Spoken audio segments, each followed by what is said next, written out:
জঙ্গি জঙ্গি জঙ্গি জঙ্গি সন্ত্রাসবাদী জঙ্গি, এটা আপনারা টিভিতে শুনেছেন, কাগজে পড়েছেন, যেটা বারবার আমরা বলছি যে গদি মিডিয়া, পয়সা নেওয়া মিডিয়া।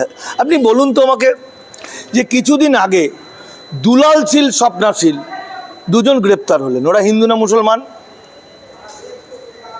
নামে বোঝা যাচ্ছে সিং মানে হিন্দু হতে পারে। দুলাল শীল, স্বপ্না শীল দুজনাই হিন্দু, দুজনাই মানে ভদ্রলোক হলেন বিজেপির নেতা, এবং সেটা পূর্ব বর্ধমানের, তিনি আউশ গ্রামের। উনি গ্রেপ্তার হলেন, উনি বাংলাদেশি বলে গ্রেপ্তার হয়েছেন। উনি এসেছিলেন আজ থেকে 25-30 বছর আগে, এখানে পাসপোর্ট, ভোটার কার্ড, আধার কার্ড, প্যান কার্ড, জমি বাড়ি সব করেছিলেন, এবং উনি বিজেপি হওয়া সত্ত্বেও উনি কিন্তু গ্রেপ্তার হলেন। মনে রাখতে হবে, উনি হিন্দু, উনি কিন্তু মুসলমান নয়।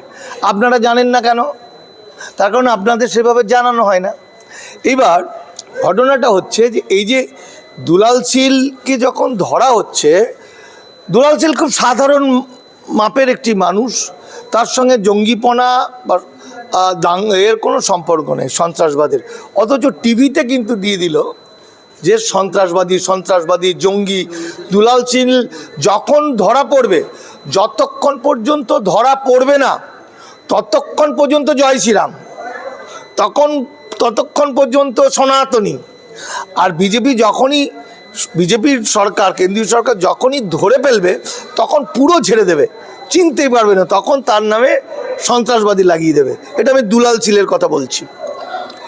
এছাড়া আরেকটা কথা বলি আপনাকে, আপনারা জানেন 2009 সালে সম্ভবত 9 ডিসেম্বর, 2রা নভেম্বর বা ওই সময় ছত্রধর মাহাতো গ্রেপ্তার হয়েছিল। তো সেই সময় ছত্রধর মাহাতো গ্রেপ্তার হওয়ার পরে তার সম্পর্কে যা প্রচার হয়েছিল, সে হচ্ছে বিরাট সন্ত্রাসবাদী, মাওবাদী, জঙ্গি, এবং ময়ূরভঞ্জে তার প্রচুর সম্পত্তি, 3টে বউ, 3 কোটি টাকা ইন্স্যুরেন্স দেয়। তো আপনারা সবাই সেটা বিশ্বাস করলেন। কিন্তু কয়েকদিন আগে, আজকে 10 বছর না 15 বছর পরে,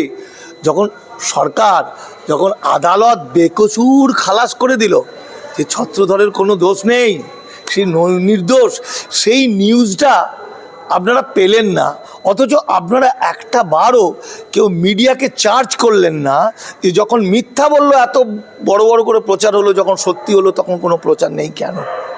অর্থাৎ এই যে আজকে আমার কাছে, আমার মুখ দিয়ে যদি নাম বেরিয়ে যায় খারাপ লাগছে, আমার কাছে অন্তত 13 জন, আমি যাদের সঙ্গে এখন খুব ঘনিষ্ঠ, যারা ইল্লিগাল মাইগ্রেন্ট বলে এস্টাবলিশ হয়েছে আইনত বাংলাদেশি, এরা সবাই হিন্দু, এরা সবাই, এই তো যাদবপুরের একজন, আমি আর এদের নাম বলছি না।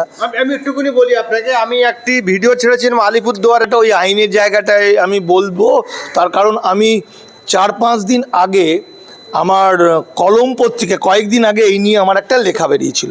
তার মধ্যে আমি জানিয়ে দিই যে বাংলাদেশ এই যে হরিহরপাড়ার যে 2টো ছেলেকে গ্রেপ্তার করা হলো সন্ত্রাসবাদী বলে, আমি নিজে হরিহরপাড়ায় গিয়ে ওখানে প্রোগ্রামে গিয়ে জেনেছি এদের বাপ চতুর্গোষ্ঠী কেউ কখনো বাংলাদেশ যায়নি। এরা নিতান্ত হ্যাবলা কবলা গোছের লোক হয়, তাদেরকে ধরে যাতে বলিয়ে কইয়ে না হয়, যাদেরকে ভয় দেখানো যায়, মার দেওয়া যায়, ইত্যাদি করা যায়। ঠিক আছে? তো ওই লেখাটা এখানেই আছে।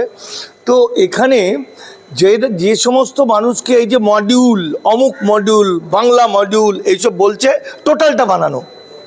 আমি নিজে মেদিনীপুর সেন্ট্রাল জেলে ছিলাম, আমাকে মাওবাদী তকমা দিয়ে জেলে ভরে রেখেছিল, যার মধ্যে গিয়ে আমি দেখেছিলাম 99% মিথ্যা কথা।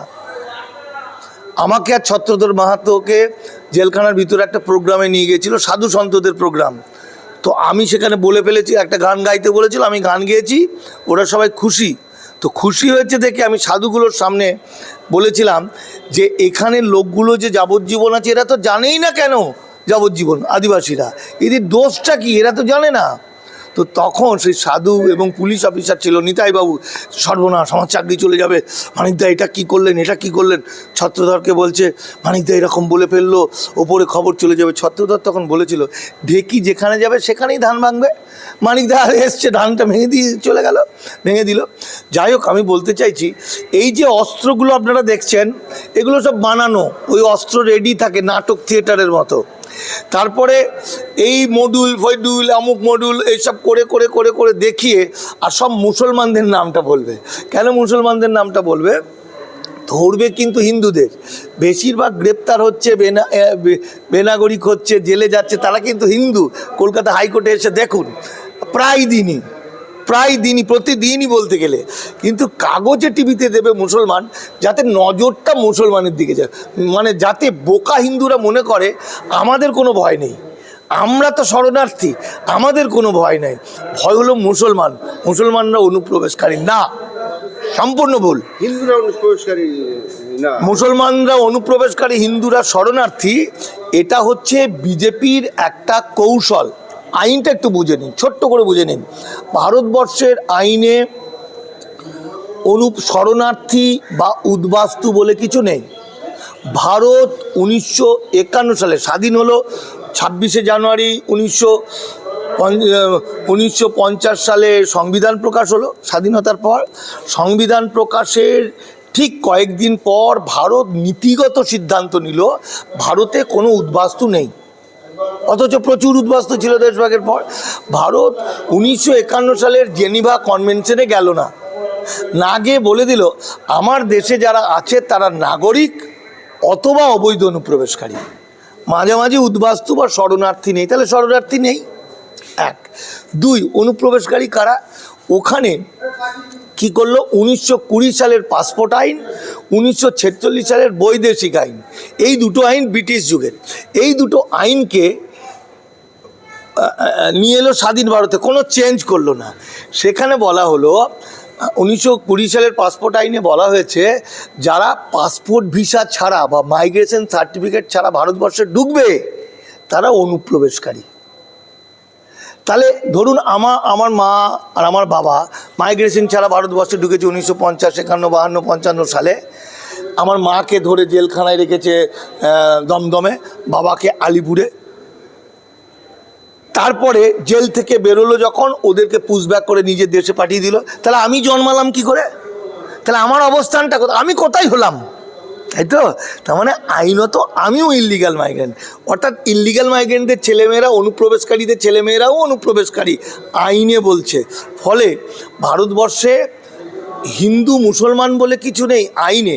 দেখুন শরণার্থী, তাহলে আপনি বলবেন যে শরণার্থী, তাহলে যে এই যে রোহিঙ্গা এরা শরণার্থী নয়, এই যে হাজং, এই যে তিব্বতী, এরা এই যে সিংহলি, এই যে পাকিস্তানি, এই যে বাংলাদেশ থেকে 71 পরে এসেছিল, হ্যাঁ এরা শরণার্থী ছিল বা কেউ কেউ শরণার্থী, কারণ আন্তর্জাতিক আইনে শরণার্থী আছে, যেটা সংবিধানের 52 নম্বর আর্টিকেলে বলেছে, 52 নম্বর ধারায় বলেছে যে ভারত আন্তর্জাতিক আইনের প্রতি শ্রদ্ধাশীল থাকবে, এবং সেই কারণে 71 সালের পরে যারা এসছে তারা শরণার্থী, মানে শরণ নিয়েছে। তো যারা শরণার্থী কখনো নাগরিক হতে পারে না, শরণ নিয়েছে, তাদের বিপদ কেটে গেছে, ফিরে চলে গেছে। যেতে হবে 1971-এর 29শে নভেম্বর ভারত সরকারের সার্কুলার, 71-এর 25শে মার্চের পরে যারা ঢুকেছে তারা অবৈধ অনুপ্রবেশকারী ঢুকেছে, তারা শরণার্থী, তারা ফিরে যাবে, তারা কখনোই ভারতবর্ষের নাগরিকত্ব পাবে না। আর 48-এর পরে যারা এসছে, 50-এর পরে যারা এসছে, যারা পাসপোর্ট ভিসা, 1952 সালে আমাদের দেশের পাসপোর্ট আইন লাগু হয়েছে, 52-53 পাসপোর্ট ভিসা মাইগ্রেশন। ফলে পাসপোর্ট ভিসা মাইগ্রেশন নিয়ে যারা আসেনি, মানে হিন্দুরাই বেশি, দেশভাগে বলি হয়েছে, তারা সবাই অনুপ্রবেশকারী। মিথ্যা করে ধরার জন্য হিন্দু মুসলমান বিভাজনটা আগে এই স্বাধীনতার পর থেকে করেছে বাংলা। এই 1998 সালেও বিজেপি এটা প্রচার করেছিল যে হিন্দুরা শরণার্থী, মুসলমানরা অনুপ্রবেশকারী। এই মর্মে মানুষ তো লেখাপড়া, এতদিন আমরা বলেছিলাম মানুষ বিশ্বাস করেনি, কিন্তু মানুষ তো লেখাপড়া করে, মানুষ তো ভাত ডাল তরকারি খায়। সুতরাং একটু ইন্টারনেট ঘেঁটে একটু গুগল সার্চ করে দেখে নিলেই হয়। আর যদি কেউ প্রমাণ করতে পারে আমি মানিক ফকির মিথ্যা কথা বলছি, তাহলে এই কোর্টের সামনে এসে কান ধরে উঠবস করবো কয়েকবার, আর 50,000 টাকা পুরস্কার দেবো। এই ঘোষণাটা আমাদের আগে থেকে দেওয়া আছে দামাল বাংলার পক্ষ থেকে। যদি কেউ প্রমাণ করতে পারে যে আমি একটুও মিথ্যা কথা বলছি, কারণ হিন্দু মুসলমান বলে ভারতের আইনে কিছু নেই, শরণার্থী ভারতের আইনে নেই, অনুপ্রবেশকারী আছে, ইল্লিগাল মাইগ্রেন্ট। এবং যে সমস্ত দেশভাগে বলি হওয়ার পরে বা ৭১-এর পরে যারা কাগজপত্র না নিয়ে এসেছে তারা সবাই অনুপ্রবেশকারী, তাদের গ্রেপ্তার করে জেলে ভরা এবং পুশব্যাক করাটাই গভর্নমেন্টের কাজ। যেমন এখন মহারাষ্ট্রে শুরু হয়ে গেছে, দিল্লিতে শুরু হয়ে গেছে, এরা যেগুলো মুসলিম তাদেরকে দেখাচ্ছে, আর যেগুলো হিন্দু তাদেরকে দেখাচ্ছে না। হিন্দু অনুপ্রবেশকারী যাদেরকে দেশ থেকে তাড়ানো হবে, জেলে ভরে রেখেছে, আপনারা যদি দেখতে চান একবার কলকাতা হাইকোর্টে আসুন, অথবা পশ্চিমবঙ্গের এই যে এডিজি কারা, ওনার নাম হচ্ছে লক্ষ্মীনারায়ণ মীনা, তার সঙ্গে যোগাযোগ করুন। কত জেলে কত হিন্দু অনুপ্রবেশকারী ঢোকানো আছে সেগুলো জানবেন। এগুলো আপনাদের টুপি পরানোর জন্য, মিথ্যা বলার জন্য একটা কৌশল। অর্থাৎ তথাকথিত হিন্দু রাষ্ট্রে দাস ব্যবস্থা চাই, অর্থাৎ বন্ডেড লেবার চাই। এক অর্থে ভারতবর্ষে আবার কৃতদাস প্রথা শুরু হয়েছে।